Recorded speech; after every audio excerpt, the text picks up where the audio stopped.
Ibihe byiza cyane kuri wowe udukurikiye.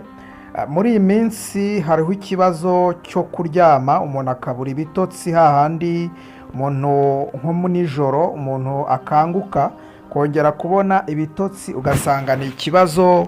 Niba ukangutse saa munani z'ijoro kuza kongera gufatanya amaso saa 12 z'igitondo kandi aribwo witegura kujya mu kazi.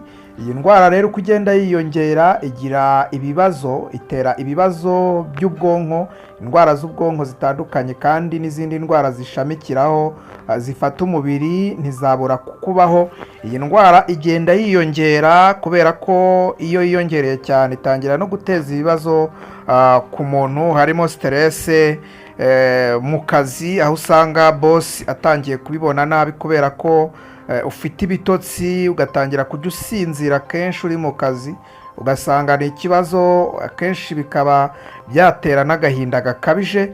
Ibi byose rero tugiye kubireba hamwe, turebere hamwe impamvu zituma umuntu arwara iyi ndwara yo kubura ibitotsi nijoro ariyo bita insomnia. Iyi ndwara turayivugaho byinshi, turareba izo mpamvu, hanyuma turebe ikibitera, turebe n'icyo wakora, umuti wakoresha mu gihe watangiye kujya ubura ibitotsi, kubera yuko kubura ibitotsi akenshi n'igihe biba biterwa n'indwara zitandukanye. Hanyuma uraza kuba usobanukirwa icyo ugomba gukora niba ujya ubura ibitotsi, aho uryama nijoro ibitotsi kubibona bigatinda, cyangwa se aho ubiboneye wakanguka ntiwongere gusinzira. Ngiye tugiye kubana muri iyi video, ndi Nathaniel Fiabora, ngushimira cyane wowe wabanye natwe, ukaba warakoze subscribe kandi igihe cyose ukaba wibuka ugakora like, ugasharinga video, ukanatwandikira n'igitekerezo cyawe muri comment. Mboneraho no guha ikaze nawe ubanye natwe ari ubwa mbere kuri iyi channel Nathaniel Fiabora, nguhaye ikaze. Kandi mwese abakunzi banjye Nathaniel Fiabora muri rusange mbifurije kugubwa neza, mugire noheri nziza ndetse n'umwaka mushya wa 2026. Ngaho rero mugureke tubane muri iki kiganiro. Ubundi mu busanzwe indwara yo kubura ibitotsi ikunda kubaho akenshi yatewe n'impamvu zitandukanye.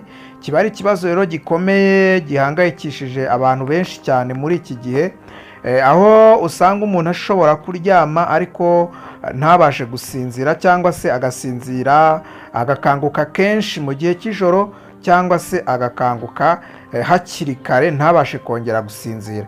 Iyo rero bimaze igihe bigira ingaruka mbi ku buzima bw'umubiri ndetse n'ubwonko, ibyo byose bikagenda biba bibi ku buzima bw'umuntu. Iyi ndwara rero yo kubura ibitotsi niyo yitwa insomnia.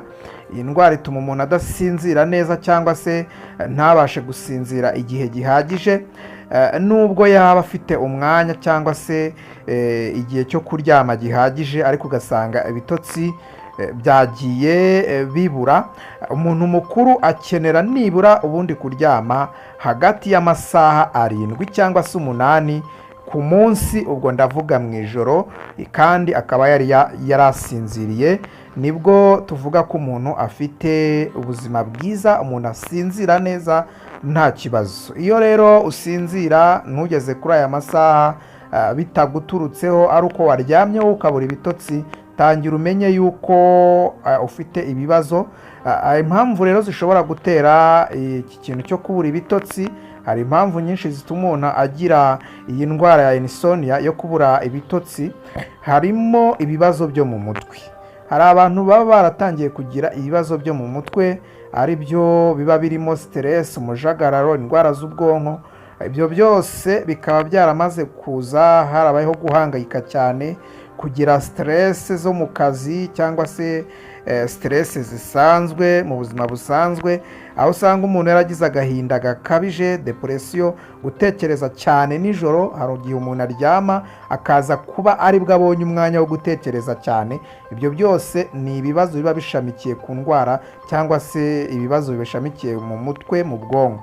Ibi bintu rero iyo bibaho akenshi umuntu abura ibitotsi.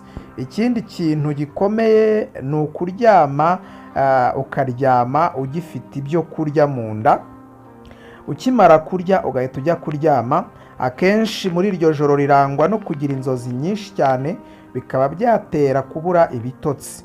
Kunywa ikawa cyangwa se icyayi kirimo kafeyine cyangwa se kunywa inzoga nyinshi kandi nijoro akenshi bishobora gutera ikibazo cyo kudasinzira. Gukoresha telefone igihe kinini hanyuma cyangwa se ukareba televiziyo, gukoresha mashine ugiye kuryama ni bibi, ugahita usinzira ako kanya cyangwa se uwo mwanya ukiryama uhita ubona udutotsi, ariko iyo ukangutse ntabwo ushobora kongera kubona ibitotsi. Hari abo bikunda kubaho rero, nawe niba bijya bikubaho tangira ufate ingamba hakiri kare. Izo ngamba turaza kuzikubwira hanyuma utangire wongere umere neza cyane. Ikindi ni ukuryama amasaha adahoraho. Ejo waryamye saa 2, ejo bundi uryamye saa 1.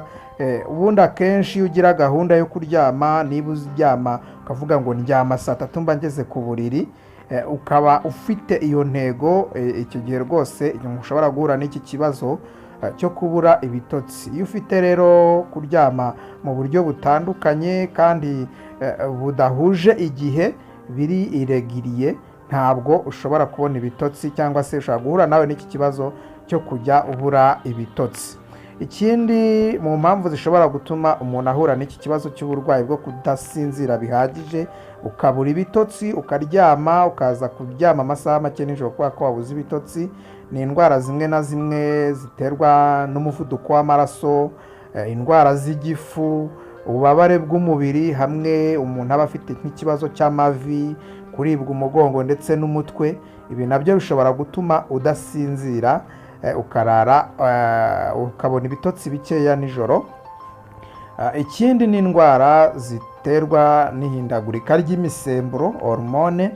Izi ndwara nazo zituma umuntu adasinzira. Ikindi ni impamvu cyangwa se ni imiti imwe n'imwe. Hari abantu usanga bafata imiti itandukanye, imiti ya diyabete, imiti y'umuvuduko w'amaraso, akenshi iragenda igatangira kugabanya iriya misemburo ituma umuntu asinzira, hanyuma ugasanga ibitotsi bitangira kugenda biba bikeya. Iyo miti rero iba itandukanye. Hari imiti y'igicuri, abantu banywa imiti y'igicuri, abantu banywa imiti yo mu bwonko. Ibyo bintu nk'ibyo byose biba bitera kubura ibitotsi. Hari ibimenyetso rero byerekana ko ufite ikibazo cya insomnia cyangwa se iyi ndwara yo kudasinzira nijoro bihagije. Ikimenyetso cya mbere ni ukutabasha gusinzira niyo waba uryamye. Ugeze ku buriri, uragerageje, urashakishije ibitotsi biranze, icyo ni ikimenyetso. Ikindi ni ukubyuka kenshi nijoro, uhindukira kenshi, uraryamye urahindukiye, uraryamye urahindukiye, menya ko ari ibimenyetso by'uko ugiye kurwara iyi ndwara. Ikindi kandi ukubyuka ukumva urananiwe cyane, nka mu gitondo wabyuka ukumva ufite umunaniro cyane, muri make ntuba wasinziriye. Niyo waba wasinziriye, wasinzira ibitotsi bikeya bitatumye uruhuka, kandi iyo umuntu aryamye umubiri uba uruhutse ariko ibindi bice by'umubiri biri gukora. Ni byiza rero ko umubiri uruhuka n'ibice by'umubiri. Hari igihe uryama ugasa nkaho utigeze uryama bitewe n'ibibazo by'umubiri, wabyuka mu gitondo ukumva nyine urananiwe, menya ko n'iki kibazo nacyo kiri kugenda kigiye kukubaho kandi mu gihe cya vuba cyane. Ikindi ni ukuba uhorana umunaniro nko ku manywa, kumva urashaka kwinanura kenshi, kumva uri gusinzira bya hato na hato kandi nijoro utigeze ubona ibitotsi, menya ko ugiye guhura n'ikibazo cya insomnia cyangwa se iyi ndwara ifata umuntu yo kubura ibitotsi. Ikindi ni ukubura cyangwa se kugira ikintu bita amarangamutima mabi. Hari igihe usanga nk'umuntu afite ikibazo cyo kuvuga nabi, usanga nyine arahorana umushiha wa hato na hato, usanga umuntu ameze nkaho nta byishimo muri we akigira, aba yaramaze gufatwa n'iyi ndwara yo kubura ibitotsi. Hari ingaruka rero zibaho iyo watangiye guhura n'iki kibazo. Iyo utavuwe hakiri kare, ishobora guteza icyo bita kugabanuka k'ubudahangarwa bw'umubiri, ugatangira kujya uhura n'indwara ntoya cyangwa se nk'ibicurane bikagushyira hasi, n'izindi ndwara zitandukanye ziturutse kuba waramaze guhura n'iki kibazo cyo kudasinzira neza. Ikindi ni uko uhura n'indwara z'umutima ndetse n'umuvuduko w'amaraso.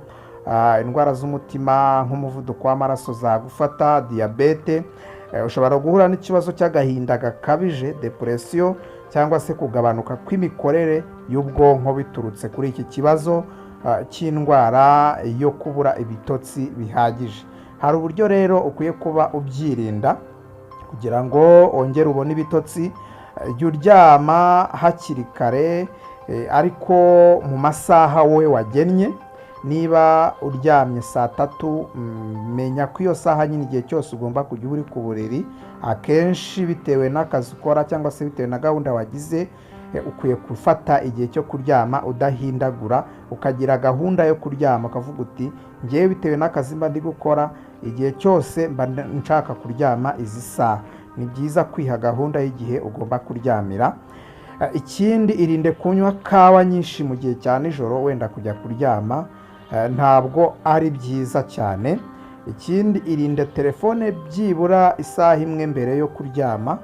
Niba uteganya kujya kuryama, wiba wari gukoresha telefone ngo nurangiza uhite usinzira, kuko iyo uje gukanguka biragorana kubona ibitotsi. Akenshi iyo ufite iki kibazo cy'ubu burwayi, jya utegereza isaha, jya uva kuri telefone uyibike nibura isaha yose, hanyuma uze kuza kuba ujya ku buriri uryame, uzajya ubona ibitotsi. Ikindi ni ugukora siporo yoroheje ku manywa.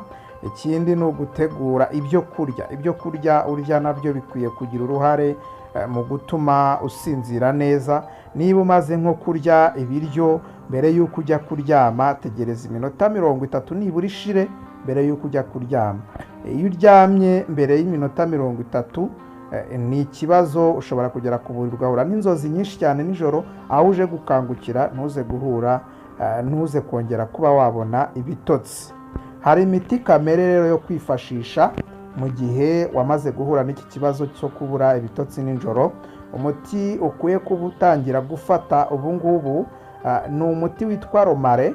Ukayitogosa mu mazi, hanyuma ayo mazi ugafata ubuki bukeya ugashyiramo, hanyuma ugashyiramo na tangawizi. Niba tangawizi itajya ikumerera neza mu mubiri wawe, ujye ukoresha romare yonyine ivanze n'ubuki. Ushobora gufata nka litiro y'ubuki ugashyiramo ushobora gufata nka litiro y'amazi yamaze gutogota neza yabize, hanyuma ukaza gushyiramo ya romare nkeya, ushobora gushyiramo nk'utubabi 3, hanyuma ukaza gushyiramo ibiyiko 2 by'ubuki, hanyuma ukajya ukawunywaho mu gitondo ndetse na nimugoroba. Ariko akenshi bibaye byiza wajya ukoresha mu gihe cy'umugoroba mbere y'uko ujya kurya, nk'iminota 30 usiga ugiye kurya, ukaba wanywa uwo muti, cyangwa se ukaza kunywa nyuma yo kurya iminota 30 mbere y'uko uryama, hanyuma ugamera neza cyane. Uyu muti rero uragenda ugafasha cyane, ukakurinda guhura n'ikibazo cyo kubura ibitotsi, kuko uyu muti ugizwe n'ibintu bikomeye birinda ndetse bikabungabunga ubwonko, kandi ubwonko iyo bukora neza umuntu ntashobora guhura n'ikibazo cyo gusinzira nabi. Hanyuma bikagenda bituma amaraso atembera neza mu mitsi. Amaraso iyo atembera neza, oxygen ikagera ku bwonko neza nk'uko bikwiye, bigenda neza cyane, kandi bikatuma utabasha kuba ubura ibitotsi. Kubera ko uyu muti uragenda ugatuma umubiri urekura imisemburo ituma umuntu usinzira, ariyo bita melatonine, hanyuma ugatangira kugenda utandukana n'icyo kibazo cyo gusinzira igihe gitoya cyangwa se kubura ibitotsi mu gihe uryamye nijoro. Kubura ibitotsi rero si ibintu byo kwirengagiza ngo usange uvuga ngo ni ibintu bisanzwe. Gusinzira neza ni inkingi y'ubuzima bwiza.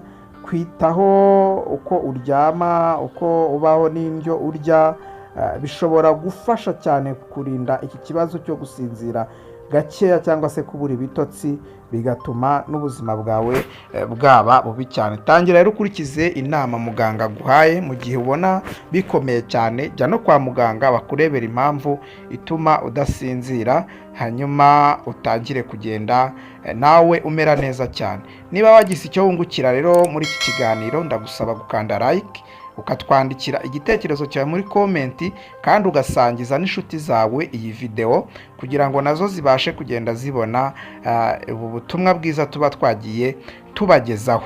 Ngaho mbifurije kugubwa neza, mugire Noheli nziza ndetse n'umwaka mushya.